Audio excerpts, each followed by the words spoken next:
Μάκας, μίστες Ιδρύων και χαρημένος εείς.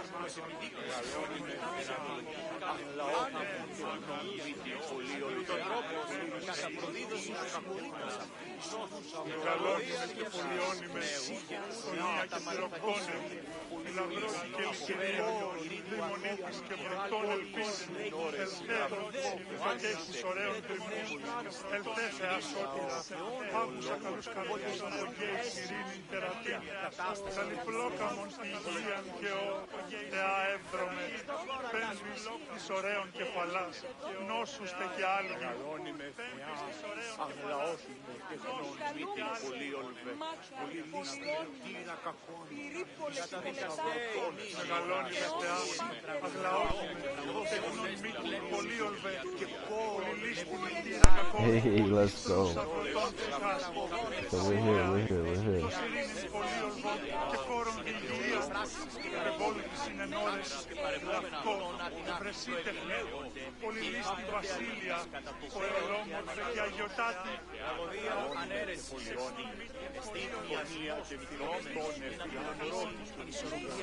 Alright, classical Greece, man.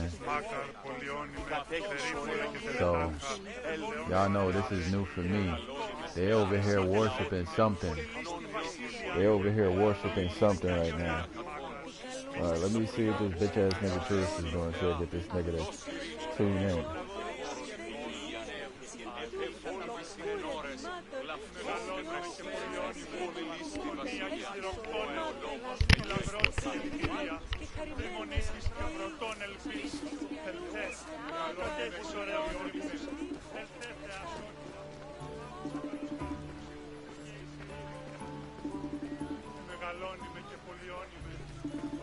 Yeah, I swear this dude is like the worst predictor of all time. Every time this dude predicts something, he's wrong. Were young girls between the ages of 7 and 11 who were in charge of special rites. A list of 4 girls was drafted by the Assembly of Citizens, from which the High Magistrate, the Archon Basileus, chose 2 to serve as Araphoroi for the year. So, the girls young lived girls in a house on the Acropolis. They were in charge of carrying sacred objects and weaving the peplos of Athena. The peplos was a sacred robe offered to Athena during Panathenaea, we gonna get into a it, festival man. held in her honor. So the house of Hepheri, the Parthenon frieze showing the peoples of Athena, dedicated on the occasion of the Pan-Athenaic festival, 5th century BCE. Okay, so I gotta say this, man. I be asking people questions, and I never really get answers. So it lets me know that people really don't know. I'm gonna know. Dedicated on the occasion of the Pan-Athenaic festival, 5th century BCE, classical Greece. Watch, I'm gonna put all this, we're gonna put it all together.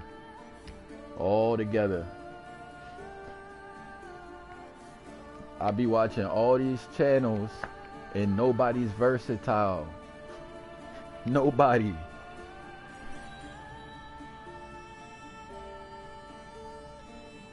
Alright, this right here is the house of Hepheri. Hepheri. Let me see if we can play that audio again. The Araphoroi were young girls between the ages of 7 and 11 who were in charge of special rites. A list of 4 girls was drafted by the Assembly of Citizens, from which the High Magistrate, the Archon Basileus, chose 2 to serve as Araphoroi for the year. The girls lived in a house on the Acropolis. They were in charge of carrying sacred objects and weaving the peplos of Athena. The peplos was a sacred robe offered to Athena during Panathenaea, a festival held in her honor. This shit get deep. The Hepheri were selected on the basis of noble birth. So only high status girls had the privilege of serving Athena during the feast of the Hepheri and the Pan-Athenaei.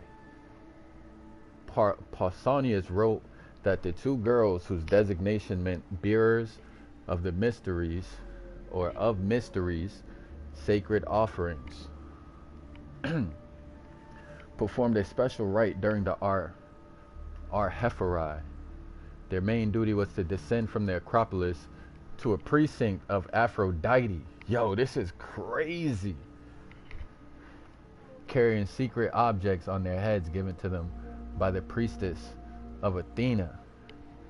Yo, once at their destination, they left the objects and received something else in return. Neither the Arhephori nor the priestess knew what any of the objects were, as they were always covered. This is okay. Let me see.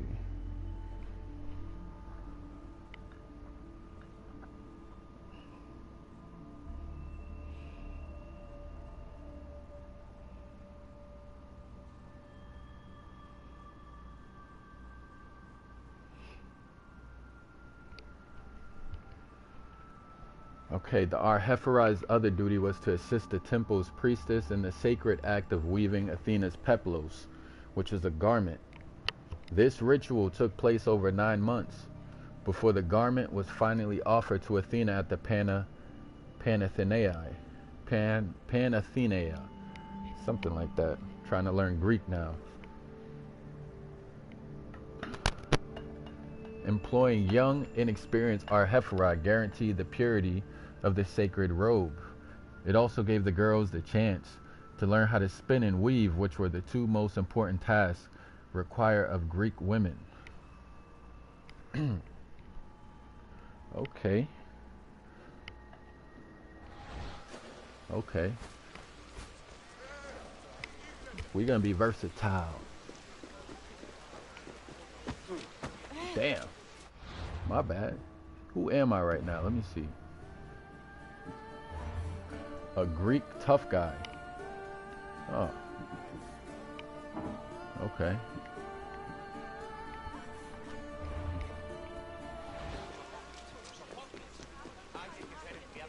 They got some really dark Greeks. Excuse me. Let me get a good look at this thing. Let me get a good look. Classical Greece. Classical Greece. Get a good look.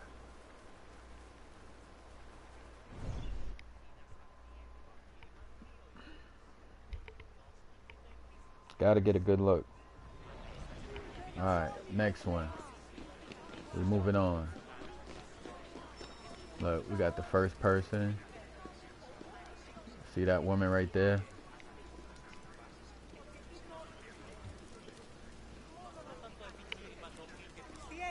Okay. Okay. The Erechtheion was an atypical temple. It was dedicated not only to Athena Polias, but also to Cecrops, the mythical founder of Athens, his son Erechtheos, and even Poseidon, the sea god who challenged Athena for possession of the city. The temple was divided into sections.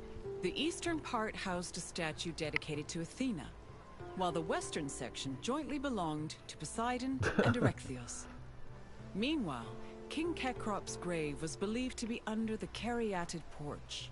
Under the temple was a crypt that was said to contain the sacred snakes of Athena. The snakes may have had a sweet tooth because the priestesses of Athena allegedly fed them honey cakes. Wild. We're in classical Greece. Gotta soak it all in, man. Let's get a good look at this. Okay. The Erechtheion.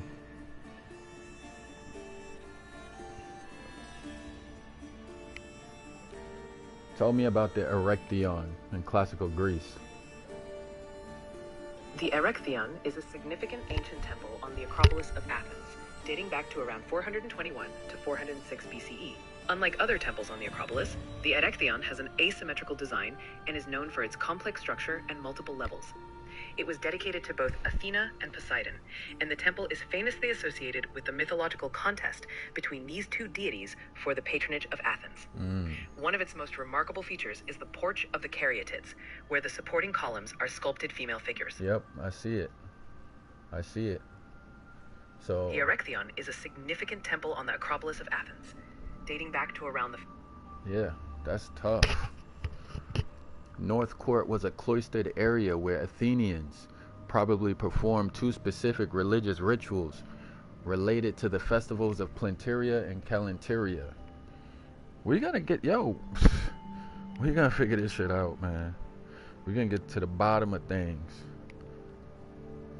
On Plynteria, the olive wood statue of Athena Polias was brought out of the temple, undressed, washed, and cleaned by the two maidens, who also washed its garments. Then on Calenteria, the statue was redressed, redecked, and returned to its holy place.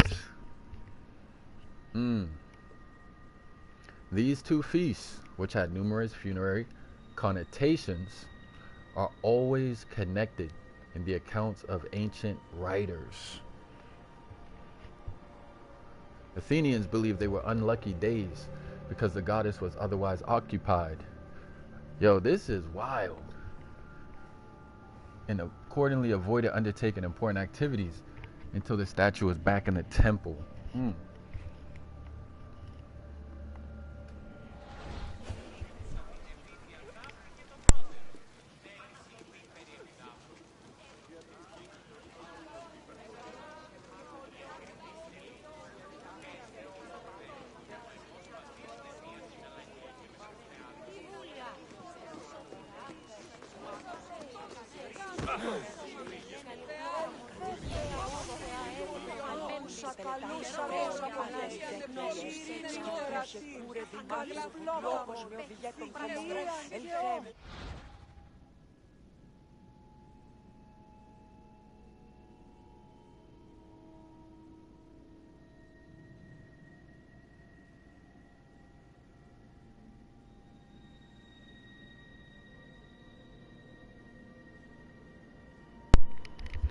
You guys, I'm gonna keep this short and soak this in. We're gonna soak this in, man. We gotta get to the bottom of this. One live at a time. Deuces.